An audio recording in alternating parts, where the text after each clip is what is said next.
지금 이 순간에도 누군가는 세상이 곧 끝난다고 말하고 있습니다. 그리고 그 말에 누군가는 직장을 포기하고 가족을 떠나며 전 재산을 헌납합니다. 왜 이런 일이 반복될까요? 종말론은 단순한 신앙의 개념이 아니라 누군가에겐 사람을 조종하는 도구로 악용됩니다. 오늘은 종말론을 빌미로 사람들을 미혹하고 파괴하는 이단들의 전략을 파헤치고 우리가 어떻게 영적으로 깨어 있어야 하는지 함께 살펴보려 합니다. 1장. 종말론이 사람을 끌어당기는 이유. 인간은 본능적으로 미래에 대한 불안을 느낍니다. 세상의 끝, 죽음, 심판 같은 단어는 강력한 감정 반응을 일으키며 지금 뭔가 행동해야 한다는 압박감을 줍니다. 특히 팬데믹, 기후위기, 전쟁, 경제난 같은 사회적 혼란이 클수록 사람들은 더 쉽게 종말론에 몰입하게 됩니다.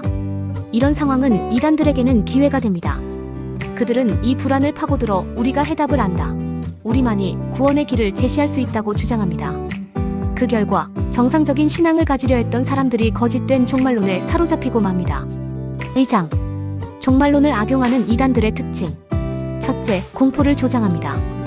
이제 곧 멸망이 임한다. 당신은 준비되어 있나? 지금 회개하지 않으면 기회는 없다. 이런 말들은 감정을 자극하여 이성을 마비시키고 비판적 사고를 차단합니다.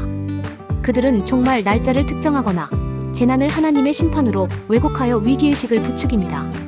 둘째, 자신들만 구원을 받는다고 주장합니다. 다른 교회는 타락했다, 기존 목회자는 거짓이다, 우리만이 참 진리를 안다는 식으로 말합니다. 이들은 공동체에서 사람을 분리시키고 가족과 사회로부터 단절시키려 합니다. 이는 이단이 사용하는 대표적인 고립 통제 전략입니다. 셋째, 교주나 지도자의 권위를 신격화합니다. 이단 종말론 집단에서는 대개 특정 인물이 하나님의 대리자, 예언자, 재림주로 등장합니다. 그들은 말씀보다 지도자의 말에 절대 복종을 요구합니다. 비판은 곧 배신이고 의심은 곧 불신앙이라 여깁니다. 넷째, 경제적 헌신을 요구합니다. 이제 이 땅의 삶은 끝나가니 하늘나라에 투자하라며 전 재산을 요구하기도 합니다. 직장을 포기하게 만들고 학업이나 일상생활을 무가치하게 여깁니다. 이런 재정 착취는 종말론 이단의 대표적인 특징입니다. 3장. 2020년대 이단 종말론의 최신 사례. 2020년대 들어 이단들은 유튜브, 틱톡, 오픈 채팅 등 디지털 플랫폼을 적극적으로 활용하고 있습니다. 신천지는 코로나 팬데믹을 요한계시록의 징조로 해석하며 대대적인 온라인 포교를 시도했습니다. 이만희는 자신이 계시를 받은 자라고 주장하며 종말의 해석권을 독점하고 있습니다. 또 다른 집단, 하나님 이교회는 어머니 하나님 교리를 중심으로 2025년이 지구변화의 결정적 시기라고 주장하며 마지막 전도를 강조하고 있습니다. 그들은 전 세계에 종말 전 복음 완성을 외치며 극단적 헌신을 요구합니다. 최근에는 AI가 성경을 해석했다, AI가 종말의 시기를 예측했다는 허무맹랑한 주장을 하며 과학기술과 신비주의를 결합한 신흥 사이비도 등장하고 있습니다. 4장. 성경이 말하는 참된 종말론. 성경은 분명히 종말이 온다고 말합니다. 하지만 그 목적은 공포조장이 아닙니다. 하나님은 종말을 통해 이 세상을 회복하시고 새 하늘과 새 땅을 준비하고 계십니다.